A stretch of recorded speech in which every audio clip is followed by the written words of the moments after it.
Dear students, welcome back to my channel. आज का हमारा टॉपिक है literary terms of drama part 2। आज की वीडियो में हम नेक्स्ट 4 टर्म्स को डिस्कस करने वाले हैं। तो आज हम देखेंगे कि ह्यूब्रिस, हाइपरबटन, मोटिव और नेमेसिस क्या होते हैं। तो चलिए स्टार्ट करते हैं। फर्स्ट वन है hubris. Hubris is a literary device and a common theme in literature referring to excessive pride, arrogance और self confidence, often leading to a character's downfall. It is particularly prevalent in Greek tragedies but appears in works across cultures and time periods. Hubris एक literary term है और ये literature में बहुत common theme है। इसका मतलब है excessive pride, arrogance या self confidence।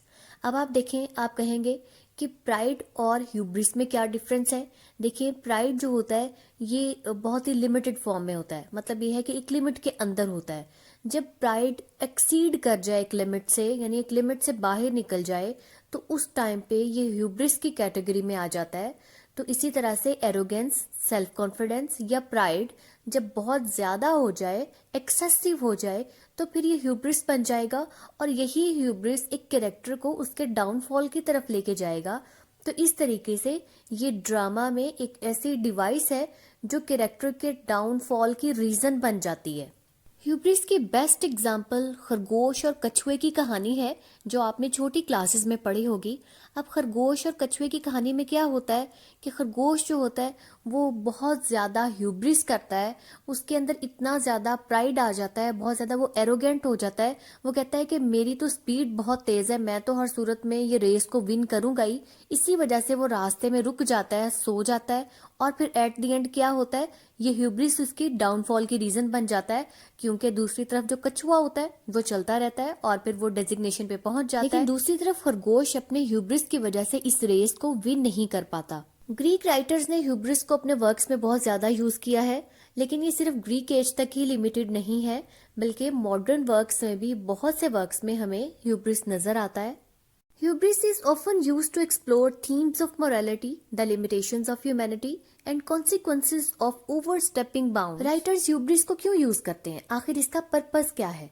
तो इसका पर्पस ये है कि वो मोरालिटी की थीम को दिखाना चाहते हैं या फिर ये बताना चाहते हैं कि ह्यूमैनिटी की भी कुछ लिमिटेशंस हैं। मतलब ये है कि इंसान सब काम नहीं कर सकते, इंसानों के लिए भी कुछ लिमिट्स हैं। अगर वो उस लिमिट को क्रॉस करते हैं तो फिर उन्हें कुछ ना कुछ कॉन्सिक्वेंसेस को फेस करना पड़ता है। अब हम देखते हैं कि ह्यूब्रिस का स्टार्ट कैसे हुआ, इसका ओरिजिन क्या है।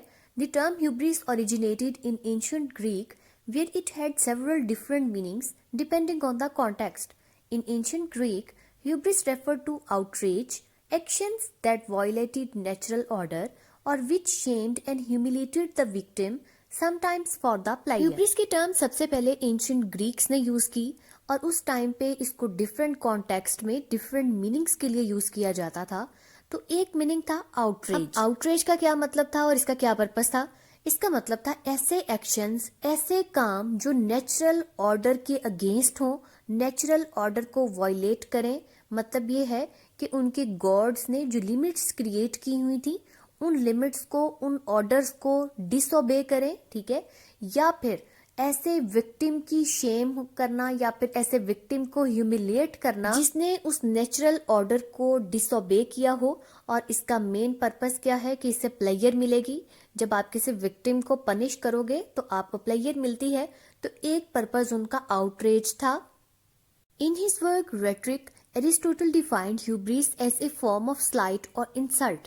In its modern usage, hubris denotes overconfident pride combined with arrogance. Hubris is also referred to as pride that blinds because it often causes a committer of hubris to act in foolish ways. Aristotle ने अपने work Rhetoric में इसे कुछ इस तरह से define किया है कि ये फॉर्म ऑफ स्लाइट या इंसल्ट, मतलब इंसल्ट की एक फॉर्म है, लेकिन मॉडर्न यूसेज में इसका मतलब है एक ऐसा ओवर कॉन्फिडेंट किस्म का प्राइड जिसमें एरोगेंस भी हो।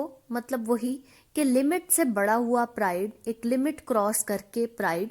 या फिर ह्यूब्रिस को ये भी कहा जाता है कि ऐसा प्राइड जो इंसान को ब्लाइंड कर दे, अंधा कर दे और उसे पता ही ना चले कि वो क्या कर रहा है, और फिर वो इस प्राइड की वजह से बहुत फुलिश किस्म के एक्ट्स करे और ऐसे एक्ट्स जो इंसान को उसके डाउनफॉल की तरफ लेके जाएं। As a literary term in drama, hubris is commonly exhibited by a tragic hero as their tragic flaw or hamartia.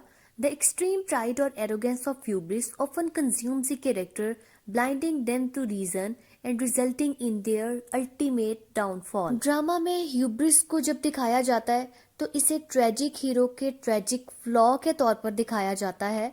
मतलब ये है कि ट्रेजिक हीरो के अंदर एक फ्लॉ होता है, ऐसा ट्रेजिक फ्लॉ जो उसके डाउनफॉल की रीजन बनता है। और वो ट्रेजिक फ्लॉ कौन सा होता है, क्या होता है, वो उसका ह्यूब्रिस होता है जो उसके डाउनफॉल की तरफ लेकर जाता है। क्योंकि ये एक्सट्रीम प्राइड और एरोगेंसी होती है जो एक कैरेक्टर को रीजन से, लॉजिक से ब्लाइंड कर देती है। मतलब वो लॉजिकली काम ही नहीं करता, उसकी रीजन, उसकी अक्ल काम ही नहीं करती और फिर वो अल्टीमेटली डाउनफॉल की तरफ चला जाता है।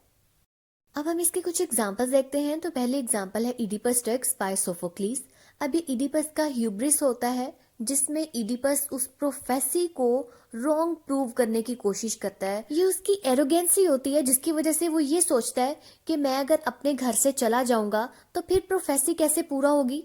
तो ये क्या था, ये एट द एंड उसको उसके डाउनफॉल की तरफ ले जाता है। यहाँ पे भी हमें अब ह्यूब्रिस नजर आता है। सेकेंड एग्जाम्पल है मैकबेथ की, मैकबेथ बाय शेक्सपियर। मैकबेथ के अंदर जो एक ओवर कॉन्फिडेंस है कि वो हर चीज को ठीक कर लेगा, वो अपनी फेट को बदल देगा या वो किंग बन जाएगा, तो ये सारी चीजें उसके डाउनफॉल की तरफ उसे ले जाती हैं क्योंकि ये भी उसका ह्यूब्रिस है। नेक्स्ट लिटरेरी टर्म है हाइपरबेटन। Hyperbaton is a literary device involving the intentional rearrangement of words in a sentence, deviating from the conventional word order to achieve emphasis, rhythm और a specific effect। Hyperbaton ऐसी literary device है जिसमें एक sentence के अंदर words को rearrange कर दिया जाता है। देखिए इंग्लिश में जो एक कॉमन पैटर्न है वो है SVO, मतलब सबसे पहले सब्जेक्ट आता है, फिर वर्ब और फिर उसके बाद ऑब्जेक्ट आता है। लेकिन जब राइटर या पोइट कोई भी जब एक लाइन के अंदर, एक सेंटेंस के अंदर एसवीओ के अकॉर्डिंग अरेंज ना करे बल्कि इस नॉर्मल वर्ड ऑर्डर से डेविएट करे, यानी वो डिफरेंट तरीके से वर्ड्स को अरेंज करे, तो ये जो उसकी इंटेंशनल रीअरेंजमेंट है ये हाइपरबेटन है। अब उसका पर्पस क्या है, मतलब अगर राइटर वर्ड्स को डिफरेंट तरीके से अरेंज कर रहा है, एसवीओ को फॉलो नहीं कर रहा, तो उसके माइंड में कोई तो रीजन होगी ना। तो उसकी एक रीजन ये है कि वो एम्फसाइज करना चाहता है, यानी वो कोई बात जोर दे के बताना चाह रहा है, या फिर ये भी हो सकता है कि वो रिदम क्रिएट करना चाह रहा हो, या फिर कोई भी स्पेसिफिक इफेक्ट क्रिएट करना चाह रहा हो। इसी वजह से उसने जो एक नॉर्मल अरेंजमेंट ऑर्डर है उसको ब्रेक किया है और एक डिफरेंट टाइप का अरेंजमेंट उसने किया है एक सेंटेंस के अंदर वर्ड्स का। In drama, this technique is often employed to heighten the emotional impact of a line, underscore a character's inner turmoil, or align with the rhythm of dialogue, particularly in poetic or heightened language। Drama में इस technique का specific purpose होता है और वो ये है कि वो किसी भी लाइन के अंदर किसी कैरेक्टर के इनर सेल्फ को बताए, या फिर उसमें इमोशनल इम्पैक्ट क्रिएट करे, या फिर जो डायलॉग बोला जा रहा है उस डायलॉग के अंदर इंटेंसिटी क्रिएट करे, मतलब उस डायलॉग में जो बात हो रही है उसको थोड़ा सा एग्जेजरेट कर दे। तो इस सारे पर्पस के लिए पोइट्स या राइटर्स उसकी अरेंजमेंट को डिफरेंट कर देते हैं। अब इसकी एग्जाम्पल से आपको समझ आएगा। शेक्सपियर ने बहुत सी जगह पर हाइपरबेटन को यूज किया है। जूलियस सीजर में वो कहता है, this was the noblest Roman of them all. अब आप देखें कि ये कॉमन वर्ड ऑर्डर नहीं है, वो बताना चाहता है कि वो नोबलेस्ट रोमन था, इस वजह से उसने वर्ड्स के पैटर्न को चेंज कर दिया है। Rearranging the natural word order intensifies the statements poetic and dramatic way. तो इस तरह से नेचुरल वर्ड ऑर्डर को डिफरेंट बना देने से स्टेटमेंट के अंदर जो पोइटिक इम्पैक्ट आ रहा है वो इंटेंसिफाई हो जाता है, यानी वो इम्पैक्ट बहुत ज्यादा बढ़ जाता है। तो इसीलिए ही पोइट्स या राइटर्स इस टेक्निक को यूज करते हैं। नेक्स्ट एग्जाम्पल पैराडाइज लॉस्ट से है। Of man's first disobedience and the fruit of that forbidden tree, whose mortal taste brought death into the world। अब आप देखें यहाँ पे भी कॉमन वर्ड ऑर्डर नहीं है, राइटर ने, पोइट ने इसको डिफरेंट वे में लिखा है। अब इसका पर्पस क्या है, एक तो वो सेंटेंस को कॉम्प्लिकेट बना रहा है, सेंटेंस स्ट्रक्चर जो है उसको कॉम्प्लेक्स कर रहा है। दूसरा, वो फॉरबिडन ट्री पर या उसकी इम्पोर्टेंस पर एम्फसाइज करना चाह रहा है। पोइट का पर्पस यही होता है कि वो जिन वर्ड्स को, जिन आइडियाज या जिन चीजों को या इमोशंस को हाईलाइट करना चाह रहा हो, उनको वो डिफरेंट वे में बना के लिख देता है। नॉर्मल सिंटेक्स ऑर्डर को फॉलो नहीं करता, तो इस तरीके से चीजें हाईलाइट हो जाती हैं। नेक्स्ट लिटरेरी टर्म है motive. A motif in drama refers to a recurring element such as an idea, image, symbol, word or action that holds thematic significance and contributes to the development of the play's central themes or ideas. Motif का मतलब है drama में आने वाला recurring element. Recurring means ऐसी चीज, ऐसा idea, ऐसा इमेज, सिंबल, वर्ड या एक्शन जो बार बार आ रहा हो। ठीक है, रिकरिंग का मतलब भी यही है, यानी ऐसा इमेज जो बार बार आ रहा हो, रिपीट हो रहा हो, और यही चीज प्ले की थीम या सेंट्रल आइडिया की तरफ लेके जाए या उसकी डेवलपमेंट में हेल्प करे, तो ये होता है मोटिव। अब मोटिव और सिंबल आपको सिमिलर चीज लग रही होगी, लेकिन इन दोनों में क्या डिफरेंस है उसको मैंने आगे एक्सप्लेन किया है। Motives create cohesion in the narrative and often deepen the audience understanding of the story, characters and overarching message. Motives किसी भी नैरेटिव में, किसी भी स्टोरी में कोहेजन क्रिएट करते हैं। कोहेजन मीन्स उसको, उसके डिफरेंट पार्ट्स को आपस में जोड़ देते हैं, कनेक्ट कर देते हैं, या चीजों का एक दूसरे के साथ लिंक बना देते हैं। और इसके साथ साथ ये ऑडियंस की अंडरस्टैंडिंग को इंक्रीज करते हैं, या स्टोरी में उनकी जो अंडरस्टैंडिंग है उसको डेवलप करते हैं, या कैरेक्टर्स में उनकी जो अंडरस्टैंडिंग है, या फिर जो ओवर आर्चिंग मैसेज है, मतलब ऐसा मैसेज जो पूरी स्टोरी में फैला हुआ है, उसको डेवलप करने में ये रीडर की मदद करते हैं। मोटिव को आप कुछ इस तरह से भी डिफाइन कर सकते हैं। A motive is any distinctive feature और idea that recurs across a story. Often it helps develop other narrative elements such as theme और mood. मोटिव का मतलब कोई भी ऐसा डिस्टिंक्टिव फीचर है, ऐसा डिफरेंट किस्म का फीचर या आइडिया है जो स्टोरी में बार बार आ रहा हो और ये स्टोरी के कुछ एलिमेंट्स को डिवेलप भी कर रहा हो। मतलब ये है कि हमें स्टोरी का मूड या उसकी थीम को बताने में भी हेल्पफुल हो। A motive can be created through the use of imagery, structural components, language and other elements throughout literature. तो मोटिव को यूज करने के या मोटिव को प्रेजेंट करने के डिफरेंट वेज हो सकते हैं। ये इमेजरी के थ्रू भी दिखाया जा सकता है या फिर स्ट्रक्चरल कंपोनेंट्स के थ्रू। मतलब ये है कि exposition, rising action, climax, falling action, इस तरह के जो स्ट्रक्चरल कंपोनेंट्स हैं उनमें मोटिव को यूज किया जाता है, या फिर लैंग्वेज के थ्रू, या फिर डिफरेंट कोई भी एलिमेंट यूज करके मोटिव को दिखाया जा सकता है। अब मोटिव के की फीचर्स क्या है, मतलब मोटिव किस तरह का हो सकता है या मोटिव की क्वालिटी क्या है, कैरेक्टरिस्टिक्स क्या है। तो उसमें यह है कि सबसे पहले तो इसमें रेपिटेशन होगी। मोटिव जो होगा वो एक दफा नहीं आएगा, एक बार नहीं आएगा, बल्कि बार बार आएगा, रिपीट होगा, रेपिटेशन होगी। सेकंड है थीमेटिक लिंक। इसका थीम के साथ एक बहुत गहरा लिंक होता है, ये थीम को प्रेजेंट कर रहा होता है या थीम को डेवलप करने में उसकी हेल्प कर रहा होता है। और थर्ड है सिंबॉलिक मीनिंग। इसके अंदर एक डीपर मीनिंग होता है, एक सिंबॉलिक मीनिंग होता है। अब हम इसके कुछ एग्जांपल्स देखते हैं, आपको एग्जांपल से ज्यादा अच्छे से समझ आएगी। तो पहले देखें शेक्सपियर्स मैकबेथ। इसमें ब्लड भी एक मोटिव है। ब्लड को रिपीटेडली दिखाया गया है और ये कैरेक्टर्स के गिल्ट को या उनके अंदर जो वायलेंस है उसे सिंबलाइज कर रहा है। और इसी तरीके से डार्कनेस भी एक मोटिव है, ये भी बार बार दिखाई गई है और इसका मेन पर्पस प्ले की थीम्स को डेवलप करना है। जैसे कि प्ले की थीम है इविल और मॉरल करप्शन, तो ये इन थीम्स की डेवलपमेंट में हेल्प करती है डार्कनेस। मोटिव आपके माइंड में अब क्लियर हो गया होगा, लेकिन अगर नहीं हुआ तो मोटिव और सिंबल में थोड़ा सा डिफरेंस मैं आपको बता दूं।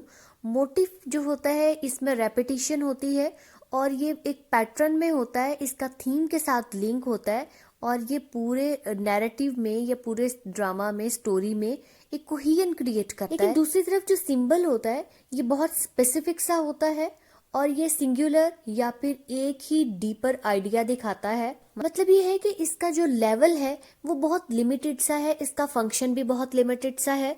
ये थीम को भी डेवलप नहीं कर रहा होता, ये एक स्टोरी में कोहेजन भी क्रिएट नहीं कर रहा होता। मतलब ये है कि इसका फंक्शन जो है वो बहुत छोटा है, बहुत लिमिटेड है। अब सपोज अगर लाइन दिखाया जाए, लाइन शेर दिखाया जाए, तो अब शेर किस चीज को रिप्रेजेंट करता है? ब्रेवरी को। तो हमारी बात यहाँ ब्रेवरी पे ही खत्म हो जाती है। लेकिन मोटिव इससे डिफरेंट चीज है, मोटिव में रेपिटेशन होती है। तो इस तरह से यही इन दोनों के दरमियान में डिफरेंस है। फोर्थ लिटरेरी टर्म है नेमेसिस।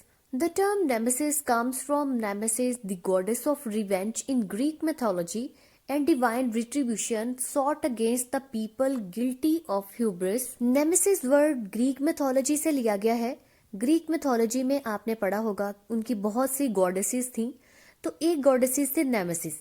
अब ये उन लोगों को पनिश करती थी जो ह्यूब्रिस करते थे। In a general sense nemesis refers to an dominable rival or an inescapable situation that causes misery and death. General sense में देखा जाए तो नेमेसिस का मतलब है कोई भी इंसान या कोई भी सिचुएशन। अब ऐसा इंसान जो आपका राइवल हो और आपको पनिश कर सके, या फिर ऐसी सिचुएशन जिससे मिजरी आ सके, जिससे डेथ हो सके, या ऐसी सिचुएशन जिससे आप इस्केप ना कर सके। तो इस तरह से इसके जनरल सेंस में दो मीनिंग बनते हैं। In ancient Greek religion and myth, Nemesis, also called Rhamnosia, was the goddess who personified retribution for the sin of hubris, arrogance before the gods. Greek mythology में नेमेसिस को रेमनोसिया भी कहा जाता था, और ये ऐसी गॉडेस होती थी जो भी लोग ह्यूब्रिस का सिन करते थे, मतलब देखें ये भी एक गुनाह है, और जो लोग भी ह्यूब्रिस करते थे या एरोगेंस करते थे तो ये गॉड से पहले उन्हें पनिश करती थी। नेमेसिस को हम इस तरह से भी डिफाइन कर सकते हैं। Nemesis is a literary term that refers to a character और force that serves as the protagonist's primary source of opposition. Nemesis कोई भी ऐसा कैरेक्टर या फोर्स है जो प्रोटेगोनिस्ट के ऑपोजिट वे में जा रही हो, जो उसके लिए हर्डल्स क्रिएट कर रही हो, या उसको पनिश दे रही हो, या उसके लिए मिजरी और डेथ की रीजन बन जाए। Characteristics of nemesis in drama. पहली कैरेक्टरिस्टिक है embodiment of justice. Embodiment of justice किस तरह से होगी? आपने पोएटिक जस्टिस की टर्म तो सुनी होगी। मतलब ये है कि जो कैरेक्टर अच्छा होता है उसको रिवॉर्ड मिलता है, और जो बुरा कैरेक्टर होता है उसको पनिशमेंट मिलती है। तो अब पनिशमेंट देगा कौन? तो यहाँ पे जो चीज पनिशमेंट दे रही होगी वो नेमेसिस होगी, और यही चीज जो है ये एम्बॉडीमेंट ऑफ जस्टिस होगी। मतलब ये है कि नेमेसिस में जस्टिस होता है। दूसरी है ओपोजिशन और एब्स्ट्रैक्ट फोर्स। अब ये जरूरी नहीं होता कि कोई कैरेक्टर ही हो जो ओपोजिशन में जा रहा हो या जो पनिशमेंट दे रहा हो, ये कोई भी एब्स्ट्रैक्ट फोर्स हो सकती है। थर्ड वन है कैटलिस्ट फॉर डाउनफॉल। मतलब ये है कि अगर प्रोटैगोनिस्ट ह्यूब्रिस कर रहा है, एक्सेसिव प्राइड या एरोगेंस दिखा रहा है, तो उस टाइम पे नेमेसिस ही होगी जो उसकी डिस्ट्रक्शन की तरफ उसे ले जाएगी, उसके डाउनफॉल की वजह बन जाएगी। फोर्थ है मॉरल लेसन। अब नेमेसिस का पर्पस क्या है? इसका पर्पस ये है कि लोगों को मॉरल लेसन दिया जाए, बताया जाए, टीच किया जाए कि ह्यूब्रिस जो होता है ये कभी भी अच्छा नहीं होता। एक्सेसिव प्राइड या एरोगेंस या ओवर कॉन्फिडेंस अच्छी चीज नहीं है, और अगर आप ये सब करोगे तो आपको इसके कॉन्सिक्वेंसेस भी फेस करने पड़ेंगे। अब हम इसके एग्जांपल्स देखते हैं। तो पहली एग्जांपल है शेक्सपियर्स मैकबेथ। अब यहाँ पे मैकडफ जो होता है ये नेमेसिस का काम करता है। ये मैकबेथ के लिए नेमेसिस होता है क्योंकि ये उसके डाउनफॉल की रीजन बनता है, या फिर उसके अंदर जो ह्यूब्रिस होता है, जो ओवर कॉन्फिडेंस होता है, जिस ओवर कॉन्फिडेंस की वजह से वो क्राइम्स कर रहा होता है, टायरनी कर रहा होता है, लोगों को किल कर रहा होता है, तो ये उसके लिए एज ए नेमेसिस काम करके उसके डाउनफॉल की तरफ उसे ले जाता है। सेकेंड एग्जाम्पल है इडिपस रेक्स की। अब यहाँ पे कोई कैरेक्टर नेमेसिस का काम नहीं करता, बल्कि सिचुएशन या फिर फोर्स ऑफ फेट नेमेसिस का काम करती है, क्योंकि यहाँ पे ये सिचुएशन ही होती है जो इडिपस को उसके ह्यूब्रिस के लिए पनिश करती है। क्योंकि इडिपस ने ह्यूब्रिस किया था कि वो उस प्रोफेसी को चेंज कर सकता है, वो उसको डिफाई कर सकता है। तो उसने ये जो कोशिश की थी प्रोफेसी को चेंज करने की या उसको डिफाई करने की, तो उसकी रीजन क्या बनी? वही सिचुएशन ही उसके सामने आ गई। वही सिचुएशन जिससे वो बच के भागना चाहता था, वही उसके सामने आ खड़ी हुई। तो इस तरीके से यहाँ पे जो सिचुएशंस है या फोर्स ऑफ फेट है, यहाँ पे वो नेमेसिस का काम कर रही है। एंटेगोनिस्ट भी एक मिलती जुलती टर्म है। अब आपको लगता होगा कि एंटेगोनिस्ट भी प्रोटैगोनिस्ट के ऑपोजिट होता है, ये प्रोटैगोनिस्ट को अपोज कर रहा होता है, लेकिन एक्चुअली में नेमेसिस और एंटेगोनिस्ट में काफी ज्यादा डिफरेंस है। एंटेगोनिस्ट का मेन पर्पस प्रोटैगोनिस्ट के ऑपोजिट होता है, ये उसकी ऑपोजिट क्वालिटीज को शो कर रहा होता है, लेकिन नेमेसिस का मेन पर्पस रेट्रीब्यूशन होता है। रेट्रीब्यूशन मीन्स पनिशमेंट देना होता है। ऐसा कैरेक्टर जो ह्यूब्रिस कर रहा हो या उसके अंदर कुछ और फ्लॉज हो तो ये उसके लिए पनिशमेंट का काम करती है, या फिर ये पोइटिक जस्टिस लेके आती है, बुरे को उसकी बुराई का बदला देती है। मतलब ये है कि उसकी बुराई की वजह से उसे पनिश करती है। तो ये रेट्रीब्यूशन लाती है कौन? नेमेसिस। व्यूअर्स, ये थी 4 literary terms. Remaining 4 literary terms को मैं अपनी अगली वीडियो में डिस्कस करूंगी। आई होप आपको इन टर्म्स की बहुत अच्छे से समझ आ गई होगी। मेरे चैनल को सब्सक्राइब करना आपने बिल्कुल नहीं भूलना।